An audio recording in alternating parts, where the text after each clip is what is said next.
Last class में हमने दो मेथड करे थे, एक करा था फीफो मेथड, एक करा था लीफो मेथड, और मैंने बोला था एक मेथड हमारा रह गया वेटेड एवरेज मेथड। आज की क्लास में हम वेटेड एवरेज मेथड करेंगे। और कल मैंने तुम लोगों को कुछ क्वेश्चंस भेजे थे, अगर तुम लोगों ने देखा हो तो तुमने देख लिया होगा पेपर में कितने इजी क्वेश्चंस आते हैं इसके। सिंपल जो हमने कल करा था उसी तरीके का क्वेश्चन आता है, मेथड कुछ भी आ सकता है, वेटेड फीफो लीफो कुछ भी आ जाएगा। ठीक है, तो हमारा आज का लास्ट मेथड रह रहा है वेटेड एवरेज मेथड। क्वेश्चन वही है जो हमने कल लिखा था, उसी क्वेश्चन को मैं वेटेड एवरेज मेथड से करा रहा हूं। सबके पास क्वेश्चन है ना? जिसके पास नहीं भी है तो ग्रुप पे है क्वेश्चन, देख लेना। Excuse me sir. हाँ बेटा। सर फीफो में सर एक चीज और थी सर, मतलब वो जो सैंपल्स में ले लेते हैं या ड्राइंग्स कर लेते हैं सर, वाले गुड्स भी थे सर। तो जो उसकी एंट्री कैसे होगी? कहाँ पे है, कौन सा क्वेश्चन है? सर जो आपने क्वेश्चन भेजे थे वो। हम्म, अभी बताऊंगा बेटा, अभी उन पे आने तो दे मेरे को।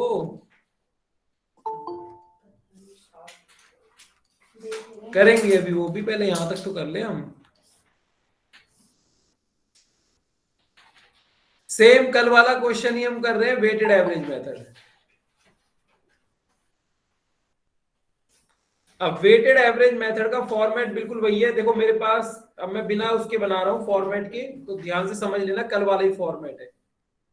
सबसे पहले ध्यान से देखो, बहुत इजी है। सबसे पहले हमने 1 जनवरी को हमारे पास बैलेंस ब्रॉट डाउन था, तो हमने बैलेंस ब्रॉट डाउन कहां लिख दिया था बेटा? यहां पे 1000 यूनिट 20 रुपए की थी, और वो हो गया 20,000। यहां तक किसी को कोई डाउट बेटा? कल वाला क्वेश्चन ही कर रहे हैं, यही था ना बेटा? हाँ या ना? Yes sir. फिर मैंने 10 फरवरी को गुड्स परचेज करे 500, और 25 रुपए का एक था, तो टोटल गुड्स कितने हो गए? 12,500 है ना बेटा? Sorry, amount yes sir. 12,500 हुए नहीं हुए? हाँ है ना? Yes sir. Yes sir. अब यस देखो, सर। वेटेड एवरेज में क्या होता है, वेटेड एवरेज में मुझे अलग अलग नहीं लिखना। वेटेड एवरेज में मेरे को एक ही लाइन में लिखना है कि मेरे पास कितने अवेलेबल गुड्स हैं। 1000 ये है, 500 ये है, तो मेरे पास टोटल नंबर ऑफ यूनिट्स कितनी है? 1500। ठीक है, ठीक है बेटा। अभी तक लीफो और फीफो में हम अलग अलग लिखते थे, क्योंकि मुझे लीफो में क्या करता था, लास्ट वाला पहले इशू करता था और पहले वाला बाद में, और फीफो में क्या करते थे, जो पहले वाला है वो पहले इशू करते थे, बाद वाला बाद में। बट एवरेज में एवरेज प्राइस पे इशू करेंगे। तो यहां पे लिखेंगे टोटल नंबर ऑफ यूनिट्स हमारे पास कितनी है? 1500। टोटल बैलेंस कितना बनता है? 20,000 प्लस 12,500, टोटल बैलेंस बनता है मेरे पास 32,500। अब इसका एवरेज प्राइस कैसे निकालते हैं? एवरेज कैसे निकालते हैं? Total balance divide by total unit. तो मेरा जो एवरेज प्राइस आएगा वो आ जाएगा 32,500 डिवाइड बाय 1500, तो एवरेज प्राइस आएगा 21.67। ठीक है बेटा? तो अब मैं जितनी भी यूनिट इशू करूंगा वो इस प्राइस पे करूंगा। क्लियर? Yes sir. अगला 10 फरवरी के बाद मार्च 13 को भी मैंने नए गुड्स खरीदे 400, कितने रुपए के? 22 रुपए के। तो टोटल कितने बनते हैं? 8800 बेटा, है ना? Yes sir. अब मेरे पास टोटल नंबर ऑफ यूनिट कितनी हो गई? 1500 प्लस 400, तो total number of units is 1900, and total balance कितना हो गया? 32,500 प्लस 8800, तो टोटल बैलेंस आएगा मेरे पास 41,300। तो अब मेरी यूनिट कितनी निकल जाएगी? 41,300 डिवाइड बाय 1900, तो यूनिट प्राइस आएगा मेरा 21.74। क्लियर है? बस मेरा ये चेंज करना है हर बार कि मेरा एवरेज प्राइस कितना आ रहा है। क्लियर है बेटा? सर प्राइस वाला एक बार फिर से बता दो। प्राइस का फॉर्मूला लिखो, average price is equal to, या weighted average price is equal to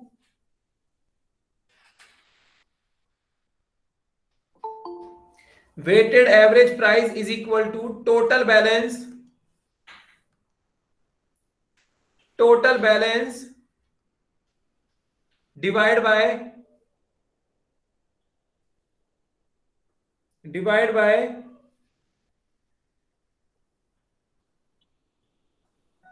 total units.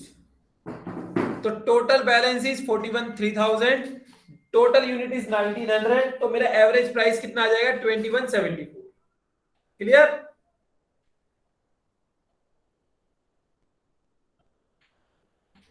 Clear है बेटा? Yes, अब sir. देखो, अब डेट है मार्च 20, तो ध्यान से देखना, मार्च 20 को मैंने कुछ परचेज तो करा नहीं है, इशू करा है। कितनी यूनिट इशू करी है बेटा? 1200 है ना? जल्दी देखो कितनी यूनिट इशू करी है। 1200 यूनिट इशू करी है। अब प्राइस नहीं दिया, तो प्राइस कौन सा लेंगे? ये वाला 21.74 और मल्टीप्लाई करके इसका आंसर आएगा 26,088। अब 1900 यूनिट्स में से कितनी इशू कर दी मैंने? 1200, तो बची कितनी? 700। किस रेट पे बची? 71.74। ठीक है, और मेरा आंसर आ जाएगा 15,218। ठीक है,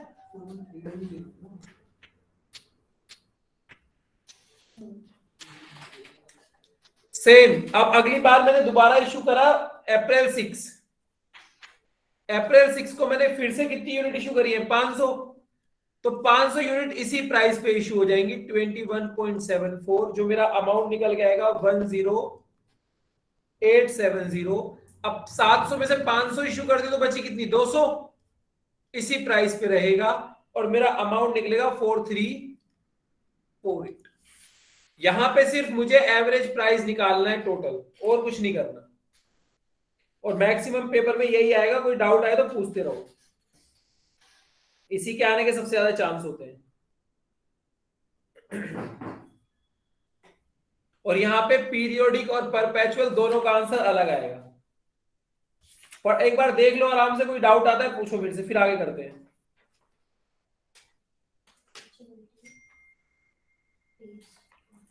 आराम से देखो, यहां तक किसी को कोई डाउट है पूछो, और अगर डाउट नहीं है तो क्या एंड तक कंप्लीट कर पाओगे इसको?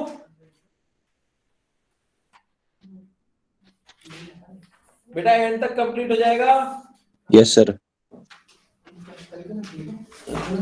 सारे बच्चे कर लोगे? Yes sir. चलो करो फिर, मुझे जल्दी से क्लोजिंग स्टॉक की वैल्यू निकाल के दिखाओ।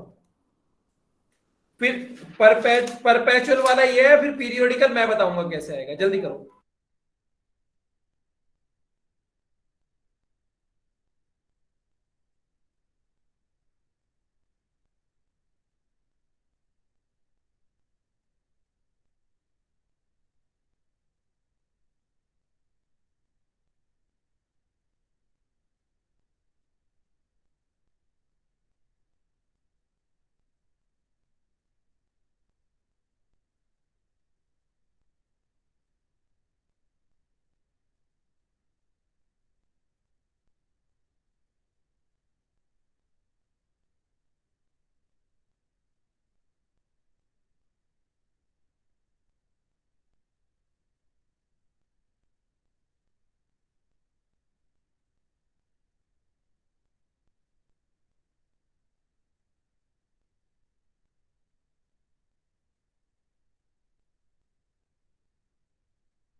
Excuse me sir.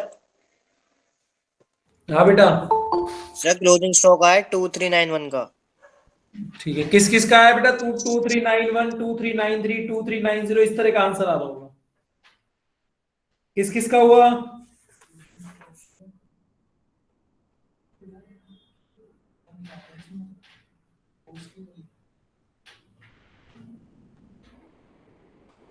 यही निकाला था।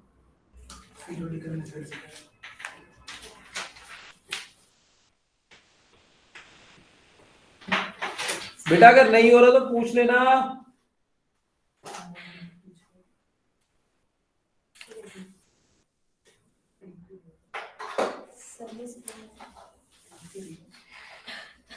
चलो देखो, अगर किसी का नहीं हुआ तो जिसका हो गया बहुत अच्छी बात है, जिसका नहीं हुआ देखो।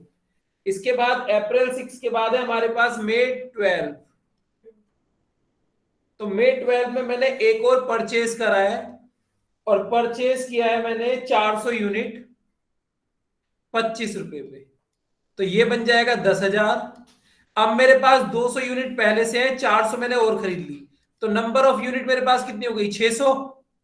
अमाउंट कितना हो गया? 10,000 प्लस 4, तो 14348। तो इसका जो यूनिट आ जाएगा 14346 या 8 जो भी है, डिवाइड बाय 600, आंसर आएगा 23.90 के आसपास। मतलब थोड़ा पॉइंट के बाद चेंज आ सकता है। उसके बाद हमारा जून 30 को मैंने दोबारा से इशू करी है क्वांटिटी 500। किस प्राइस पे करूंगा? इस प्राइस पे। तो ये आएगा मेरा करीब करीब 11955। और यहां बचेगा 600 में से अगर मैंने 500 इशू कर दी तो कितना बचेगा? 100। 23.90, तो आंसर यही आएगा 2390 या 2391, इसके आसपास ही आएगा, कोई दिक्कत नहीं है।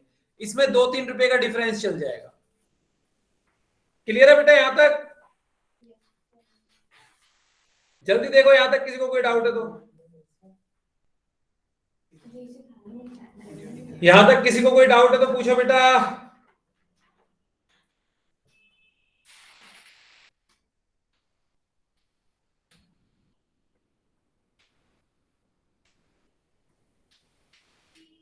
सर इसमें पीरियोडिक से अलग आएगा ना? करें आगे बेटा। अगर मुझे सीओजीएस निकालना है तो वही फॉर्मूला लगा लो, opening plus purchase minus closing. तो ये निकाल के आंसर आएगा तुम्हारा जो मेरे पास है 48910। करके देख लो। ओपनिंग हमारे पास 20,000 था, परचेज मैंने पहले करा 12,500 का, फिर करा 8800 का, फिर करा 10,000 का। सर ये तो पीरियोडिक के केस में होता है ना? माइनस करेंगे ये वाला। क्या बेटा? ये वाला फॉर्मूला तो पीरियोडिक के केस में होता है ना, परपेचुअल के केस में तो इश्यू वाला लिखेंगे। बेटा दोनों में सेम ही फॉर्मूला है। फॉर्मूला तो यही होगा, opening plus purchase minus closing. Okay sir. COGS का फॉर्मूला तो दोनों में सेम ही होगा बेटा।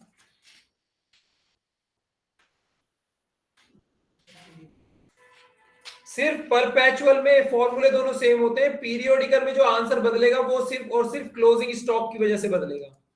यहां पे जो क्लोजिंग स्टॉक आ रहा है वो आ रहा है 2390, और जो पीरियोडिक में आएगा वो अलग आएगा। लिख लिया यहां तक? बेटा लिख लिया यहां तक?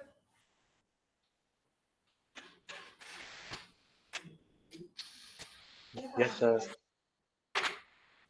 No sir. चलो बहुत बढ़िया। सर पीरियोडिक में भी तो सर हम परपेचुअल की तरह देख के तो आंसर लिखते हैं सर, क्लोजिंग स्टॉक निकालते बेटा हैं। वो बिल्कुल सही बात है। वो फीफो और लीफो में थोड़ा वेटेड में आंसर अलग आता है।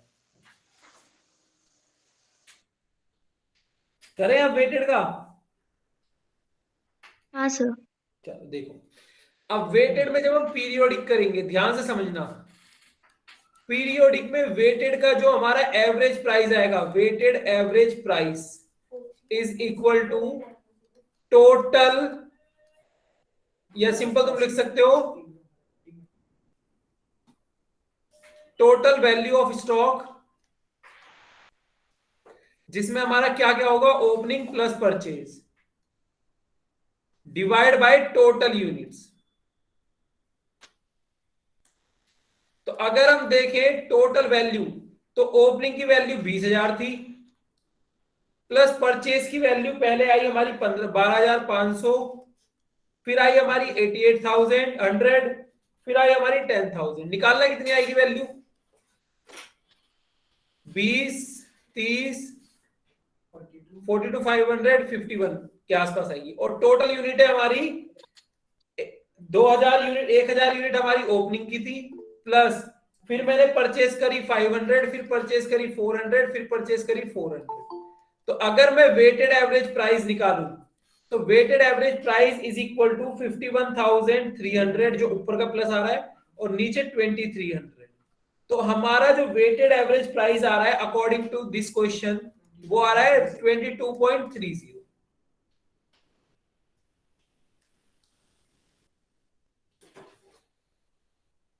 22.30। अब मुझे पता है कि मेरी क्लोजिंग स्टॉक कितना था। क्लोजिंग स्टॉक बच रहा है मेरा 100 यूनिट, और एवरेज प्राइस कितना है बेटा? इंटू 22.30। तो मेरी क्लोजिंग स्टॉक की जो वैल्यू आएगी वो आएगी 2230, क्योंकि मुझे एवरेज प्राइस निकालना है, और एवरेज प्राइस के लिए पहले मुझे टोटल एवरेज प्राइस निकालना पड़ेगा। क्योंकि पीरियोडिक में मैं क्या करूंगा, एंड लास्ट डेट पे देखूंगा, और लास्ट डेट पे फिर मैं कैलकुलेट करूंगा कि मैंने टोटल खर्चा कितना करा था, टोटल यूनिट कितनी खरीदी, उसका एवरेज प्राइस कितना बना, फिर उस एवरेज प्राइस पे हम क्लोजिंग स्टॉक निकालेंगे। क्लियर है बेटा? सर एक बार क्लोजिंग स्टॉक वाला दोबारा से समझा दो। बेटा क्लोजिंग स्टॉक में हमें इतना तो पता है 100 यूनिट बची है ना? Yes sir. अब मुझे ये देखना है कि मेरा एवरेज प्राइस कितना आ रहा है। तो एवरेज प्राइस निकालने का मैंने ये फॉर्मूला बताया, average price is equal to total value of stock divide by total unit of stock. तो टोटल वैल्यू आई हमारी 51,300, टोटल स्टॉक है हमारे पास 2,300, तो मेरा जो एवरेज प्राइस आ रहा है वो 22,300 है, तो सिर्फ उससे मल्टीप्लाई करेंगे। ठीक है सर। ये टोटल यूनिट्स, हाँ यही बात है। ओपनिंग यूनिट कितनी है तुम्हारे पास? 1000। परचेज कितनी करी? अच्छा ये परचेज की यूनिट्स है ये वाली सर? ये पागल है मेरा क्लियर है बेटा यहाँ तक? अब मेरे पास क्लोजिंग स्टॉक आ गया, तो क्या सीओजीएस निकल जाएगा बेटा? सीओजीएस इज इक्वल टू 51, ये जो टोटल मेरा प्लस करके आया, माइनस 2230, तो सीओजीएस आ जाएगा मेरा 49070। तो सिर्फ वेटेड एवरेज में हमारा पीरियोडिक और परपेचुअल का आंसर आएगा, बाकी लीफो फीफो में लगभग सेम आएगा।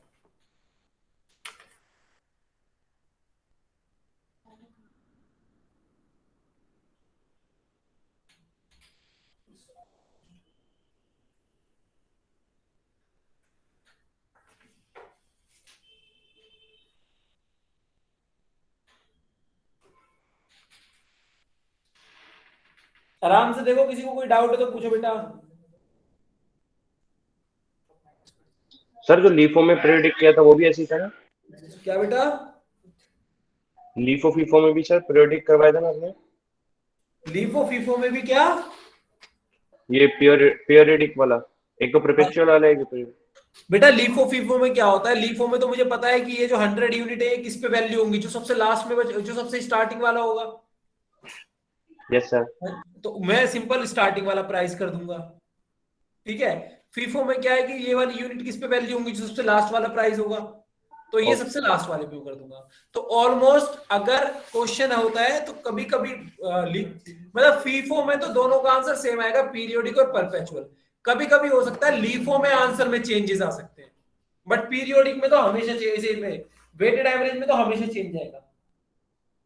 वेटेड एवरेज में कभी भी करोगे चेंजेस आएंगे बेटा।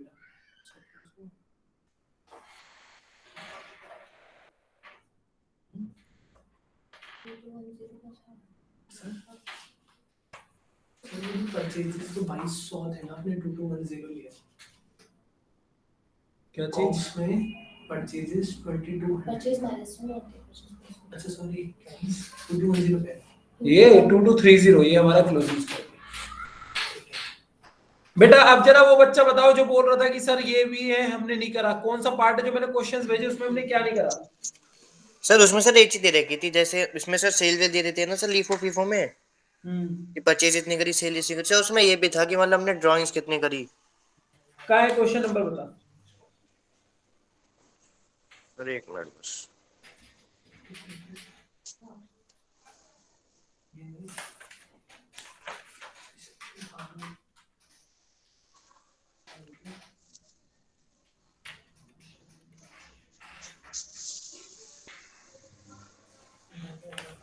सही था इलस्ट्रेशन 8 सर। इलस्ट्रेशन 8 में कहां पे दिया हुआ है बेटा? सर ये 30 नंबर पे दे रखा सर, इशूड फॉर कंजप्शन। सारे इशूड फॉर कंजम्पशन है, वो तो नॉर्मल इशू है। ये मतलब इशू मतलब सेल, कंजम्पशन का मतलब ड्राइंग नहीं है बेटा। इसका मतलब ये होता है कि जो मेरा स्टोर डिपार्टमेंट है वो प्रोडक्शन डिपार्टमेंट में जो इशू कर रहा है तो वो कंज्यूम करने के लिए तो इशू कर रहा है, वो नॉर्मल क्वेश्चन है। चाहे मैं उसको सेल बोलूं, चाहे मैं उसको कंज्यूम बोलूं, चाहे मैं उसको इशूड बोलूं, एक ही बात है। ठीक है, ओके ओके सर ओके। और बताओ बेटा किसी और बच्चे को कोई डाउट थी तो?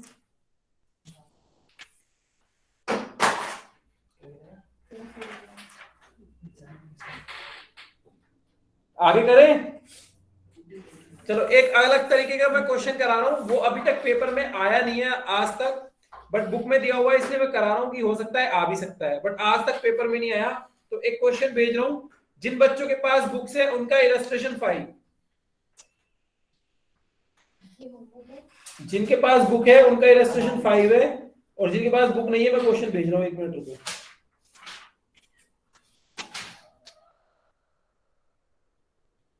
तीनों तरीके से करना होगा। अब तक क्या था, अभी तक हमें इशू प्राइस नहीं देता था या सेल का प्राइस नहीं देता था, बोलता था भाई अपने आप सेल का प्राइस निकालो, और यहाँ पे सेल का प्राइस भी दिया है फिर भी कह रहा है लीफो फीफो से बनाओ। तो जब सेल का प्राइस दिया है तो हमारा क्या रोल है वो मैं समझाता हूँ। तो क्वेश्चन में भेज दूं पहले, उसके बाद तुम पढ़ लो फिर समझाता हूँ। सर इलस्ट्रेशन 8 ये तो इसमें ग्रॉस प्रॉफिट निकालना है, इलस्ट्रेशन 5। हाँ बेटा ग्रॉस प्रॉफिट तो बहुत सिंपल चीज है निकालने का, बताता हूँ कैसे निकालते हैं। ग्रॉस प्रॉफिट हमारा क्या होता है, gross profit is equal to sales minus COGS.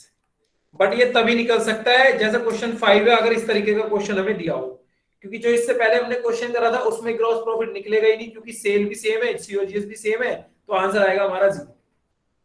देखना क्वेश्चन मिल गया बेटा, क्वेश्चन मिल गया? Yes sir.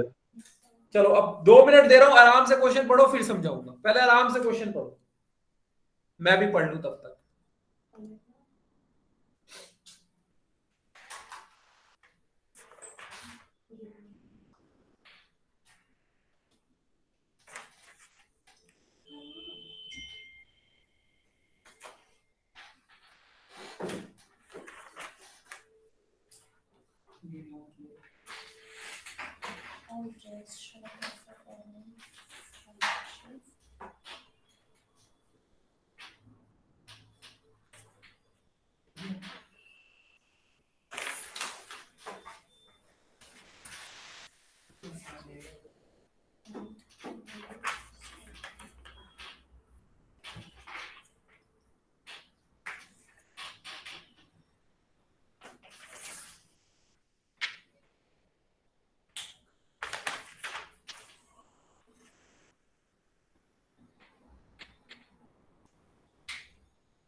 सर करना है जी। अभी पढ़ लिया? हाँ। देखो बहुत सिंपल सा क्वेश्चन है, पढ़ लिया बेटा सबने?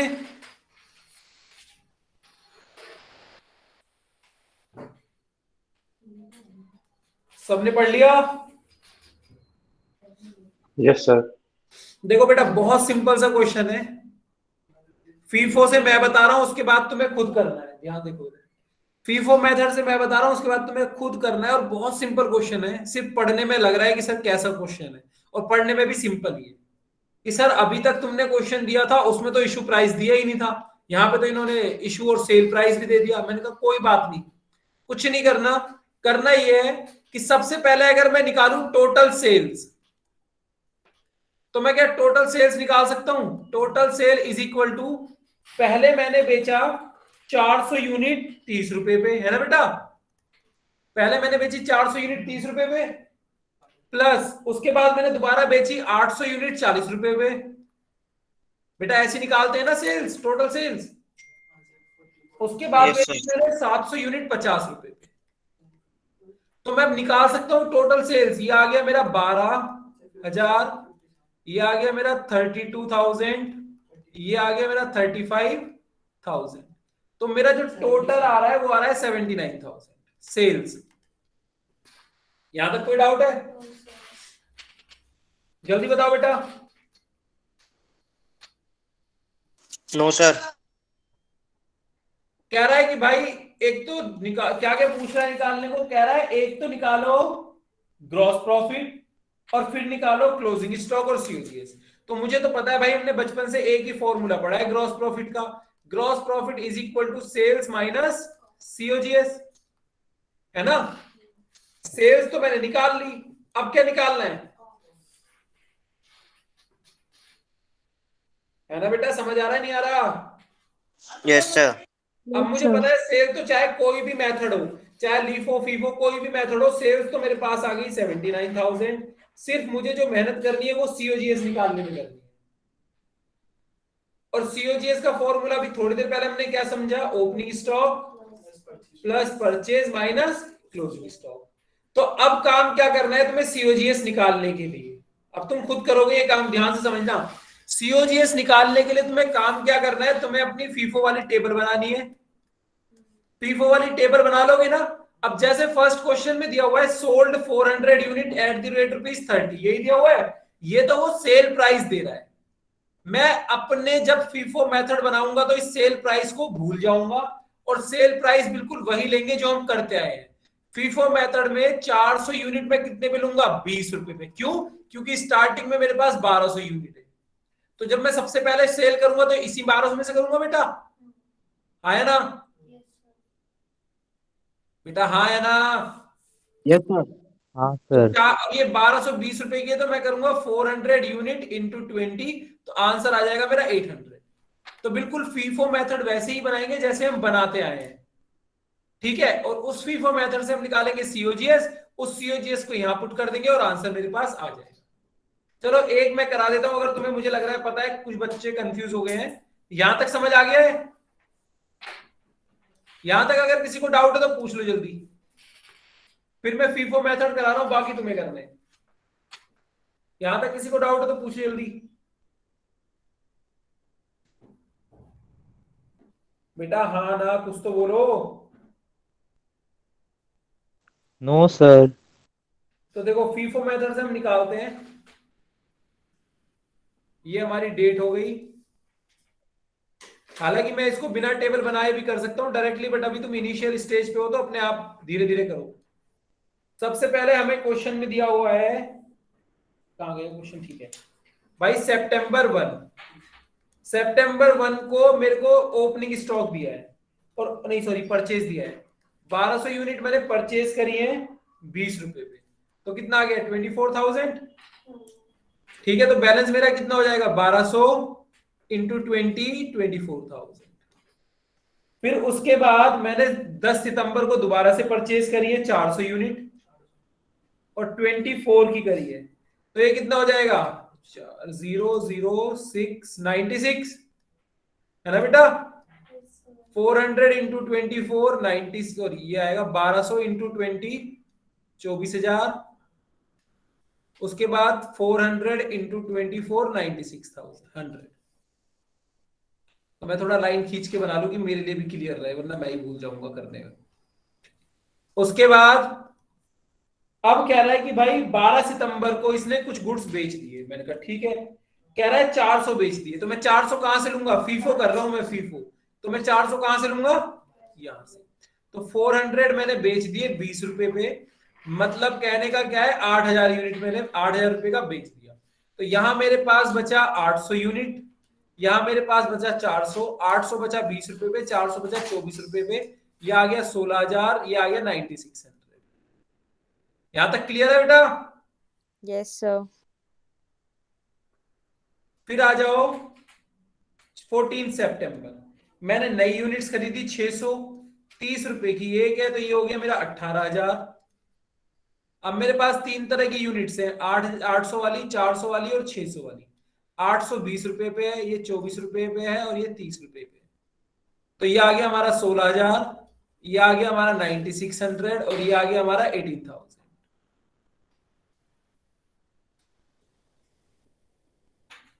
फिर आएगा हमारा 16 सितंबर, मैंने कुछ गुड्स बेच दी, 800 यूनिट बेची तो 800 यहां से निकाल दूंगा सीधी, 20 रुपए पे 16,000। अब मेरे पास दो तरह के गुड्स बचे हैं, 400 वाले और 600 वाले। 424 पे है, 630 पे है, तो ये आएगा मेरे पास 9600 और 18,000। बेटा समझ आ रहा है ना सबको? मैं ऑलरेडी ये चीजें करा चुका हूं। Yes sir. अब आ जाओ 20 सितंबर, कह रहा है भाई 20 सितंबर को इसने फिर से खरीद ली 600 यूनिट और अब खरीदी है 40 रुपए पे। मैंने कहा ठीक है। तो तीन तरह की कैटेगरी आ गई, 400, 600 और 600, 24, 30 और 40। तो बड़ा ही इन्फ्लेशन बढ़ता जा रहा है भाई, महंगाई बढ़ रही है यहां, तो इस तरीके से हो गया।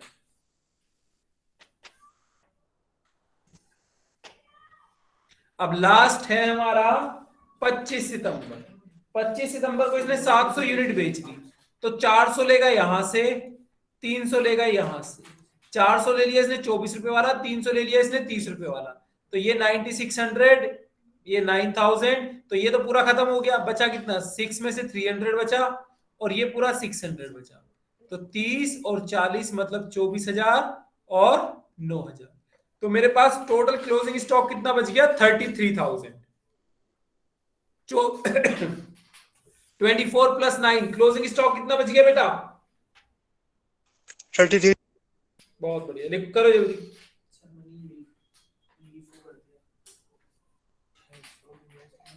सर ये तीनों होमवर्क में है। कभी भी अगर तुम्हें इस मेथड से सीओजीएस भी निकालना है ना बेटा, तो सीओजीएस तुम्हारा डायरेक्ट भी निकल सकता है यहां से। वो तो मैंने तुम्हें इस फॉर्मूला तुमने पढ़ा हुआ है इसलिए निकाल दिया। अगर हम इसको भी प्लस कर देंगे ना पूरे को, तो ये हमारा सीओजीएस ही निकलेगा। अगर हम टोटल इसको भी प्लस कर देंगे तो ये हमारा सीओजीएस ही निकलेगा। हाँ, इशू वाला। ठीक है बेटा, वो तो मैं तुम्हें बचपन से तुमने वो फॉर्मूला पढ़ा है इसलिए फॉर्मूला करा के कराया है। बाकी दूसरा मेथड भी मैं बता रहा हूं, जब हम इस इशू वाले को टोटल प्लस कर देंगे तो ये टोटल हमारा सीओजीएस निकलता है।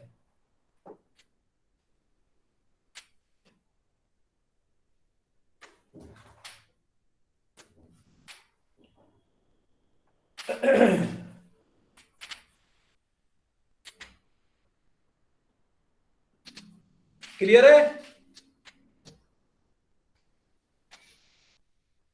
Yes sir.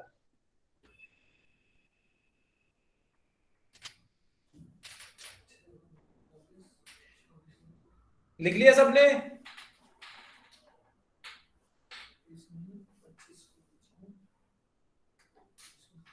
जल्दी लिख लो बेटा।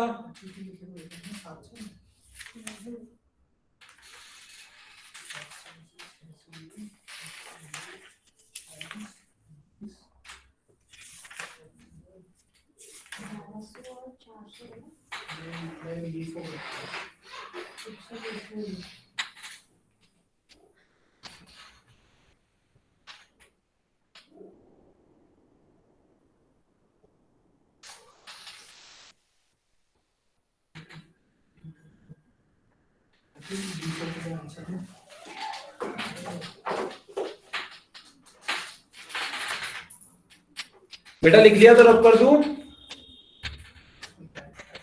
1 मिनट रुक जाओ सर।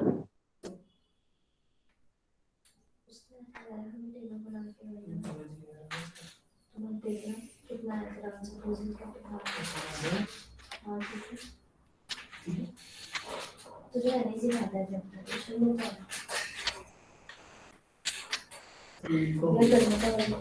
ठीक है, एवरेज भी करो पहले। मैं कर दूंगी।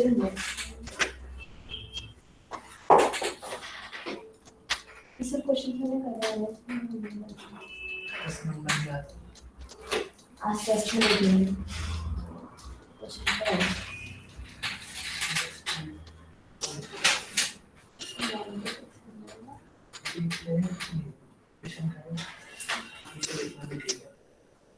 संडे बताया नहीं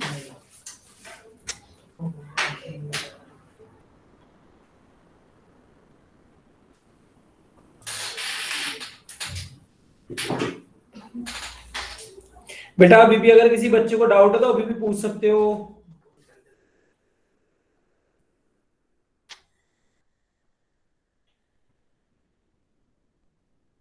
सर बोलो बेटा। सर करना क्या है इसमें, मतलब लास्ट? यहां तक समझ आ गया? हाँ हाँ यस सर। सबने लिख लिया बेटा?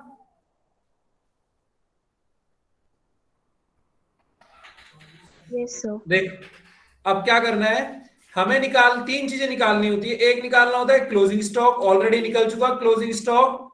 कितने निकला है बेटा? Closing stock is 33,000। यूनिट कितनी थी? मैंने रब कर दिया, यूनिट बताओ जल्दी से। एक बची थी हमारी 300 यूनिट 30 रुपए की, फिर बची थी 600 यूनिट 40 रुपए। तो ये था हमारा 9,000, ये था हमारा 24,000। तो हमारा टोटल क्लोजिंग स्टॉक कितना आ गया? 33,000। तो तीन चीजें पूछ सकता है। क्वेश्चन 1 ये पूछ लिया। दूसरा पूछ सकता है भाई सीओजीएस निकालो। मैंने कहा निकाल लेते हैं। सीओजीएस मैंने अभी तुम्हें बता दिया ना, जो भी हमारा इशूड वाला है उसको प्लस कर दो, हमारा सीओजीएस आ जाएगा। तो इशूड वाला एक था हमारा स्टार्टिंग का 8,000, सेकंड वाला था हमारा 16,000, 9,600, 9,000, फिर 9,000। तो ये टोटल मेरा सीओजीएस कितना आ रहा था? 42,600। 42,600। और स्टेप क्वेश्चन नंबर तीसरा वो पूछ सकता है ग्रॉस प्रॉफिट। ग्रॉस प्रॉफिट का मैंने फॉर्मूला बताया, सेल्स माइनस सीओजीएस। सेल्स हमने निकाली थी 79,000 थोड़ी देर पहले, माइनस सीओजीएस 42,600। तो हमारा ग्रॉस प्रॉफिट भी आ जाएगा निकल के। करो कितना आएगा? 004। हाँ बेटा sir cost of goods sold से हम दूसरे फॉर्मूले से नहीं निकाल सकते ओपनिंग स्टॉक और परचेज का? क्या बोला है वो, मर्जी तुम्हारी है, उससे भी निकालोगे तो भी आंसर सेम आएगा। मैंने वही तो बोला, मर्जी तुम्हारी है। मैं दोनों तरीके से तुम्हें बता चुका हूं। ओपनिंग वाले से निकालना है उससे निकाल लो, इससे निकालना है इससे निकाल लो, तुम्हारी चॉइस है। ओपनिंग वाले से भी निकाल के दिखा देता हूं मैं, कोई दिक्कत नहीं है। यहां तक लिख लिया बेटा? यहां तक लिख लिया सबने? अब समझ आ गई तीन चीजें क्या निकालनी है हमें? Yes sir. Yes sir. करें आगे, खत्म ये वाला? Yes sir. देखो अगर सीओजीएस लिख लिया ये वाला सबने? Yes sir. अगर सीओजीएस में को दूसरे मेथड से निकालना है हम दूसरे से भी निकाल लेंगे, आंसर सेम ही आना है। दूसरा मेथड क्या है? ओपनिंग स्टॉक है नहीं हमारे पास। परचेज कितना कितना करा है मैंने? सबसे पहले मैंने परचेज करा था 24,000 का। उसके बाद मैंने परचेज कितने का करा? जल्दी 9600 का करा था। उसके बाद 30,000 का, उसके बाद 24,000 का। ऐसी कुछ था क्या? नहीं 18,000 का तो शायद ही। बेटा मेरे पास आंसर नहीं याद, मुझे जितना पता है उतने के बेस पे लिख रहा हूं मैं। जल्दी बताओ यही था क्या? सबसे पहले 24,000 का परचेज किया था, Yes, sir. फिर 9600 का, फिर 18,000 का, फिर 24,000 का, और माइनस कर देंगे क्लोजिंग स्टॉक 33,000। तो आंसर देखना 42,600 ही आएगा। करके देखो, दोनों मेथड से आंसर सेम आएगा।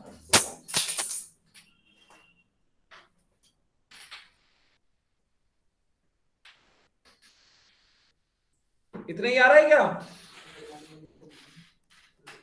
24 48 हो गया, 96 और ये हो गया 27। सेम आ रहा है, सेम आ रहा है सर।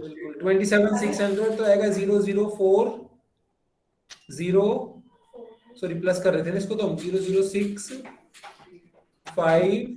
सर सही आ रहा है। ठीक है, तो अब चॉइस तुम्हारी है, जिस मेथड से करना है वो तुम्हें करना है। यहां तक किसी को कोई डाउट? No sir. अब देखो मैंने फीफो से कराया है, लीफो से तुम्हारी क्लोजिंग स्टॉक की वैल्यू अलग आएगी, तो तुम्हारा सीओजीएस भी अलग आएगा और ग्रॉस प्रॉफिट भी अलग आएगा। एवरेज मेथड से तुम्हारी सीओजीएस की वैल्यू भी अलग आएगी, क्लोजिंग स्टॉक की वैल्यू भी अलग आएगी और जीपी की वैल्यू भी अलग आएगी। तो आंसर लिख लो किस मेथड से क्या वैल्यू है। लिखो जल्दी, लीफो मेथड से क्लोजिंग स्टॉक आएगा 18,000, लीफो मेथड से क्लोजिंग स्टॉक आएगा 18,000 और ग्रॉस प्रॉफिट आएगा 21,400,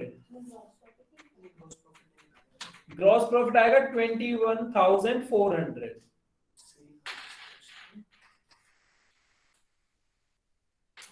उसके बाद एवरेज मेथड से क्लोजिंग स्टॉक आएगा 27,000 और ग्रॉस प्रॉफिट आएगा 30,400, 30400।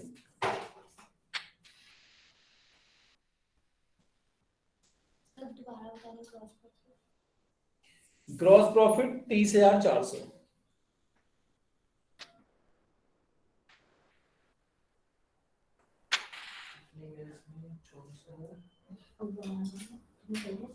अब बेटा अगर किसी को यहां तक कुछ पूछना है तो पूछ लो, मेरी तरफ से ये चैप्टर कंप्लीट हो गया, मैंने हर तरीके के इसमें क्वेश्चन करा दिया है, अगर किसी को कुछ पूछना है तो पूछ सकते हो। सर पीरियोडिक टेबल में कंफ्यूजन है सर, क्या बेटा? जो पीरियोडिक टेबल बनेगी सर उसमें कंफ्यूजन है। Periodic? Yes sir. Periodic table थोड़ी बनती है, पीरियोडिक तो परपेचुअल वाले से ही समझ आएगा। तो सर उसमें खाली वैल्यू का हो जाएगा। हाँ बस वैल्यू, इसमें क्या होता है ना, लीफो फीफो में तो ऑलमोस्ट सेम आएगा। Yes sir. सिर्फ एवरेज में चेंज है। ओके ठीक है।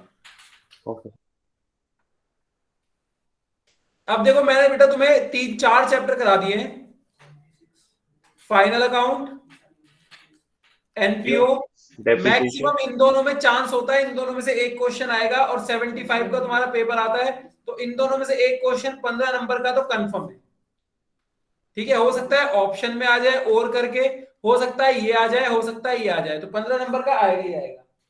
उसके बाद डेप्रिसिएशन 100% आता है 15 नंबर का। ठीक है, और तीसरा हो गया हमारा वैल्यूएशन, ये आ भी सकता है नहीं भी आ सकता, बट ये आएगा तो 5 नंबर मिनिमम और 10 नंबर मैक्सिमम, इस तरीके से आ सकता है। या हो सकता है तीनों मेथड पूछ ले तो 15 नंबर का भी आ सकता है। ठीक है, तो मोटा मोटा हम अभी तक तुम्हारे अगर देखें तो 30 नंबर तो फाइनल हो चुके हैं तुम्हारे 75 में से, अगर हम सिलेबस की बात करें। अब हम अगली, हमारे पास ऑप्शन है जो मैंने तुम्हें लास्ट क्लास में ही बताया था, 20 नंबर का, 20 का या 10 का, एक बार मुझे कंफर्म करना पड़ेगा सर, 15 नंबर का है, 15 या 20 का होगा, ये मेरे को कंफर्म करके बताऊंगा मैं। तो वो है टैली या फिर डिसोल्यूशन। ठीक है, तो जिन बच्चों को टैली लेना है वो टैली ले लो, जिसको डिसोल्यूशन लेना है वो डिसोल्यूशन पढ़ सकते हैं, मर्जी तुम्हारी है।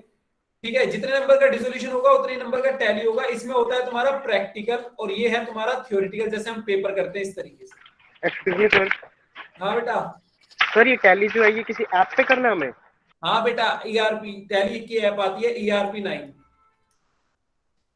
ठीक है, उस पे करना होगा, सॉफ्टवेयर है, ऐप नहीं है। Okay sir. उसके बाद ये मैं अभी सोच रहा हूँ ना ही पढ़ाऊं, क्योंकि पहले मैं तुम्हारा सिलेबस करा दूं, क्योंकि ये मेरे ख्याल से अगर मैं इसकी 10 से 15 क्लास भी लूंगा तो ये कंप्लीट हो जाएगा, तो बाद में रेगुलर इसकी क्लास कर लेंगे और तभी डिसोल्यूशन पढ़ा दूंगा मैं। तो अभी हमारा जो मेन एम है, मैं सोच रहा हूँ जनवरी में तुम्हारा सिलेबस खत्म करा दूं। अभी हमारे मेन चैप्टर बचे हुए हैं जो तुम्हारे लिए बिल्कुल नए हैं। अभी तक तो जितना तुमने पढ़ा है ऑलमोस्ट तुम ऑलरेडी पढ़ चुके हो, थोड़ा थोड़ा तुमने एडवांस पढ़ा है। अब जो बिल्कुल नए चैप्टर आएंगे वो आएंगे तुम्हारे लिए हायर परचेज, जो हम करेंगे स्टार्ट मंडे से। कल 31 है, एंजॉय करो, कल मैं क्लास नहीं दे रहा। उसके बाद दोबारा है एक ये आ गया, फिर आता है हमारा अकाउंटिंग फॉर लीज, ये भी तुम्हारे लिए बिल्कुल नया है। उसके बाद आएगा ब्रांच अकाउंट, ये भी तुम्हारे लिए नया है। तो अभी 3-4 चैप्टर हैं जो तुम्हारे लिए बिल्कुल नए हैं, और एक डिपार्टमेंटल अकाउंट, ये 4 चैप्टर बिल्कुल तुम्हारे लिए नए हैं। ठीक है, बट ये लास्ट के, तो ये वाला छोटा चैप्टर है, ये वाला छोटा चैप्टर है, ये फर्स्ट और थर्ड थोड़ा बड़ा है। तो अगली क्लास में हम करेंगे हायर परचेज, अच्छा भी चैप्टर है, तुम्हें मजा भी आएगा पढ़ने। ठीक है, तो मंडे तक बेटा जिसकी भी जो डाउट है वो मेरे से पूछ लेना, फिर मंडे को हम नया चैप्टर स्टार्ट करेंगे। ठीक है बेटा? Okay sir. Okay sir, thank you. या फिर कल क्लास रखनी है, बताओ। नहीं सर, मंडे ठीक है। No sir. मंडे ठीक है सर।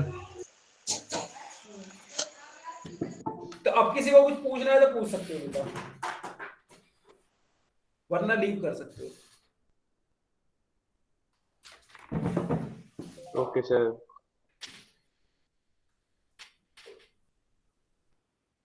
लीव कर दो फिर मैं।